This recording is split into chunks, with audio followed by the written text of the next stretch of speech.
बिस्मिल्लाहिर्रहमानिर्रहीम। अल्लाहुम्मा सल्लि अला मुहम्मद व आले मुहम्मद। अस्सलामु अलैकुम व रहमतुल्लाहि व बरकातुहू। अल्लाह रब्बुल इज़्ज़त जल्ल शानहू ने इंसान को अक्ल और शऊर से नवाज कर अशरफुल मखलूक़ात बनाया।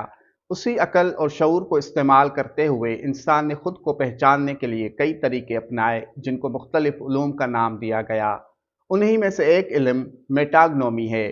ये इल्म इंसान की आदतों, रवैयों और अतवार से उसकी शख्सियत और मिजाज को समझने में मदद करता है। उसी इल्म के मुताबिक आज हम आपको बताएंगे कि आपके सोने का अंदाज आपके कौन से मिजाज को जाहिर करता है।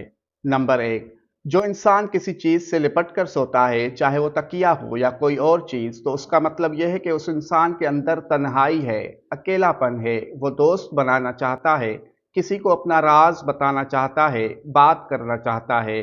नंबर दो, जो इंसान बाजू खोलकर सोता है, तो उसका मतलब यह है कि वो आज़ाद ख्याल इंसान है। ऐसे इंसान तनकीद कम सुनते हैं और अपने फैसले ज़्यादा मनवाते हैं। नंबर तीन, जो इंसान उल्टे सोते हैं, वो इंसान अपनी ख्वाहिशात में मस्त होते हैं, खाने पीने के शौकीन होते हैं और अपनी ज़िंदगी अपने हिसाब से जीना चाहते हैं। तनकीद या बार बार अपने फैसलों में किसी दूसरे का अमल दखल बर्दाश्त नहीं करते।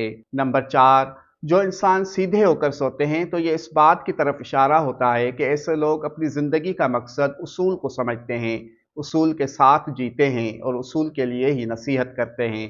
अल्लाह पाक बहके मोहम्मद व आले मोहम्मद आप सबको शाद आबाद रखे। आमीन।